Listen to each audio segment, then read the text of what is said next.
کہاں سے کہاں نکل لی ہم؟ کیا بات کر رہا تھا میں؟ بات کہاں سے شروع ہوئی تھی؟ پتہ نہیں کہاں چلے جا رہے ہیں جس طرف ہم کو لیے جاتا ہے دل. جی ہاں، تو یہ تو اس پر بات آئی تھی نا، یہ ریاست کی بات شروع کہاں سے ہوئی؟ ہاں، بیلنس کا اسلام جو ہے نا حکم دیتا ہے کہ ہر چیز میں کیا ہونا چاہیے؟ اعتدال. تو میں اس کی مثال دے رہا تھا، جیسے بھائی جسمانی زندگی میں اعتدال ضروری ہے، تو ایک ہی چیز کو آرام کریں گے، سوتے ہی چلے جا رہے ہیں تو صحت خراب ہوگی. اسی طرح جاگ رہے ہیں تو جاگے ہی چلے جا رہے ہیں، صحت کیا ہوگی؟ خراب ہوگی. دماغ بالکل یوز ہی نہیں کرتے تو کھوپڑی کیا ہو جائے گی؟ خراب ہو جائے گی. اور اگر دماغ استعمال کرتے تو 24 گھنٹے استعمال ہی کر رہے ہیں تو بھی باولے ہو جائیں گے. بڑے بڑے یونیورسٹی کو پروفیسر جو بہت زیادہ دماغی کام کرتے ہیں، ہم نے ان کو بھی باولے ہوتے دیکھا ہے. اتنا پڑھتے ہیں اتنا پڑھتے ہیں اتنا پڑھتے ہیں کہ اوپر کی سیٹنگ کیا ہو جاتی ہے؟ آؤٹ. تو یہ اعتدال کے خلاف ہے. کھانا کھا رہے ہیں تو کھائے چلے جا رہے ہیں، ڈائٹنگ ہے تو کئی ہفتوں بھوکے رہ رہے ہیں، کمزور ہو جائیں گے، مر جائیں گے. تو جیسے ہر چیز میں اعتدال ضروری ہے، اور انسانی زندگی کے دو پہلو، ایک جسمانی کے ساتھ ایک روحانی بھی. روحانی پہلو کیا ہے؟ اچھا انسان بننا. تو اچھے انسان بننے کے لیے دل اور جسم سے نکلنے والے اعمال میں بھی اعتدال بولو ضروری ہے. دل کے اعمال کیا ہیں؟ محبت. یہ گھٹنوں کا عمل ہے یا دل کا عمل ہے؟ بولو، یہ ناک کا عمل ہے یا دل کا عمل ہے؟ دل میں محبت ہوتی ہے نا. کوئی اپنی محبوبہ سے کہہ رہا ہے مجھے میرے گھٹنوں میں تمہاری بہت محبت ہے،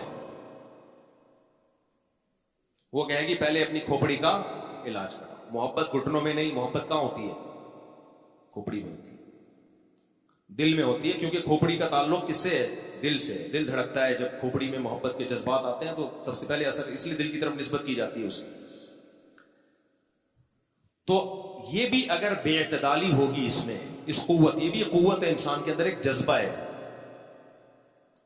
تو بے اعتدالی ہوگی تو آپ کی روحانی زندگی کا بیڑا غرق. اور یاد رکھو، جسمانی زندگی کا بیڑا غرق ہونے سے صحت اتنی خراب نہیں ہوتی، مینٹلی اتنا ڈسٹرب نہیں ہوتا جتنا روحانی زندگی سے ہوتا ہے.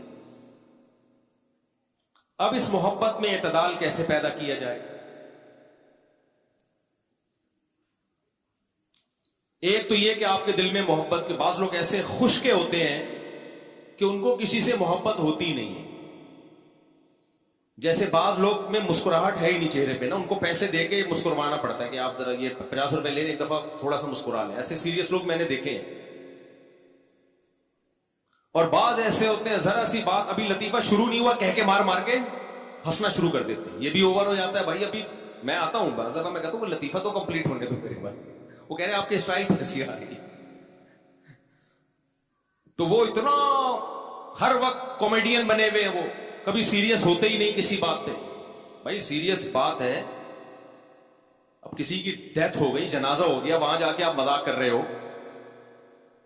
یہ تو غلط بات ہو جائے گی نا. ہر وقت سیریس مذاق موڈ میں رہنا غلط ہے، ہر وقت سیریس موڈ میں رہنا کیا ہے؟ غلط ہے.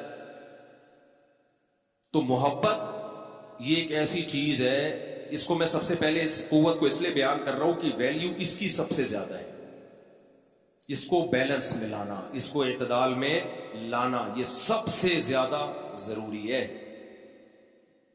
ویسے تو سب سے پہلے عقل ہے کہ عقل میں اعتدال ہو، لیکن آج کل عقل استعمال کرنے کا رواج کم ہے، دل پہ لوگ زیادہ چلتے ہیں. تو خود عقل ہی کہتی ہے کہ دل کو کنٹرول میں لے کر آؤ. پہلے تو ویسے عقل ہے سب سے پہلے.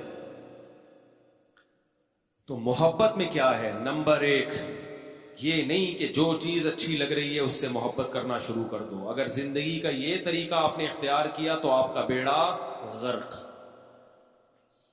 نہ یہ نہیں. ہماری عادت کیا ہے؟ جو چیز اچھی لگ رہی ہے دل بس اس کی طرف مائل، اور اس کو حاصل کرنے کی کوشش میں ہم لگ جاتے ہیں. تو میں حضرت مفتی تقی عثمانی صاحب کی ایک مثال دے رہا تھا. حضرت کا میں نے ایک بیان سنا، انہوں نے بڑی پیاری بات کہی. اس میں انہوں نے فرمایا کہ ہم ساؤتھ افریقہ میں، جنوبی افریقہ میں، کیپ ٹاؤن میں ساحل سمندر کے کنارے کہیں چلتے ہوئے جا رہے تھے، تو ہمیں ایک بہت خوبصورت پھول نظر آیا. یہ حضرت کے الفاظ ہیں. اتنا خوبصورت پھول حضرت فرماتے ہیں میں زیادہ پودوں سے متاثر نہیں ہوتا عام طور پہ، لیکن وہ اتنا خوبصورت پودا، اتنا خوبصورت پھول تھا کہ میں نے چاہا کہ میں اس کو توڑ لوں. کہتے وہاں کے مقامی لوگوں نے بتایا کہ اگر آپ نے اس کو ہاتھ بھی لگا لیا نا تو اس کے اندر ایک زہر ہے جو بچھو سے بھی زیادہ سخت ہے، وہ آپ کی باڈی میں جائے گا اور وہی تکلیف ہوگی جو بچھو کے کاٹنے سے ہوتی ہے. دیکھو کتنا حسین و جمیل پھول ہے. تو آپ کا کیا خیال ہے حضرت نے اس کے بعد اس پھول کو توڑنے کی کوشش کی ہوگی؟ بھائی اب دنیا پر اس آدمی کیا کہتا ہے، ابے بھائی یہ مت دیکھو، اس کے فائدے ہیں، اس کے نقصانات ہیں، مجھے تو بس یہ چاہیے. لڑکوں کا عشق ہو جاتا ہے نا، مجھے بس یہ چاہیے. ابے تو پٹیل پاڑے کا ہے، یہ ڈیفنس کی ہے، تو اس کے خرچے کیسے اٹھائے گا؟ ہیں تو خرچے کہاں سے اٹھائے گا؟ اگر یہ مان بھی گئی نا تو میں کہوں گا نہیں کر. یہ ابھی مان رہی ہے، کوئی فیس بک پہ سیٹنگ ہو گئی ہے، لیکن تو اس کے خرچے کہاں سے اٹھائے گا؟ نہیں بھائی میں پاگل ہو گیا ہوں. میں کیا ہو گیا ہوں؟ پاگل ہو گیا ہوں. پاگل ہو نہیں گیا، تو پاگل تھا. اس پاگل پنے کا ایک اثر اب ظاہر ہونا شروع ہو گیا ہے. آج نوجوان کی حالت کیا ہے؟ جو اچھا لگ رہا ہے بس اس کو دیکھو. ٹک ٹاک پہ دیکھ رہے ہوں گے کوئی خوبصورت لڑکی آ گئی، اس کو دیکھنا. پہلے مفتی طارق مسعود آ رہے تھے، ہٹا بے ان کو، ہٹا یار، شادی کر. کوئی خوبصورت سی لیلا آ گئی، نظریں ٹکا کے دیکھیں گے. اب شریعت کہہ رہی ہے اس کو مت دیکھو، اس کے سائیڈ افیکٹ بولو یہ تمہاری کچھ نہیں لگتی ہے، اس کے سائیڈ افیکٹ زیادہ ہیں. یہ آنکھوں کا زنا ہے. سب سے پہلی بات حدیث میں آتا ہے آنکھ بھی زنا کرتی ہے. تھوڑی دیر تکلیف ہوگی، اس کو ہٹا دو. تھوڑی سی تکلیف ہوگی، یہ تھوڑی تکلیف بڑی اذیتوں سے بچائے گی. ہر اٹریکٹیو چیز اس قابل نہیں ہوتی کہ اس کو دیکھا جائے، اس کو حاصل کرنے کی کوشش کی جائے. اس سے سوائے تمہیں ذہنی پریشانی کے کچھ بھی حاصل نہیں ہوگا. اس کا سب سے پہلا سائیڈ افیکٹ، آخرت کے سائیڈ افیکٹ تو بہت ڈینجرس ہیں. یعلم خائنۃ الاعین وما تخفی الصدور. اللہ کہتے ہیں میں آنکھوں کی خیانت کو جانتا ہوں اور دل میں آنے والے خیالات کو بھی جانتا ہوں.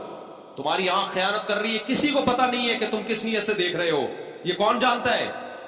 یہ اللہ جانتا ہے، جس نے آنکھیں بنائی ہیں. اللہ کہتا ہے کہ کیا مجھ میں یہ طاقت نہیں ہے کہ تم سے آنکھوں کی بینائی سلب کر لوں؟ چھین لو آنکھوں کی بینائی جب تم گناہ کرتے ہو. اسلام نے بتایا کہ اس کے سائیڈ افیکٹ بہت زیادہ ہیں، آخرت میں تو بہت زیادہ ہیں، حساب دینا پڑے گا. دوسرا، دل کا سکون کیا ہوتا ہے؟ جب کوئی اٹریکٹیو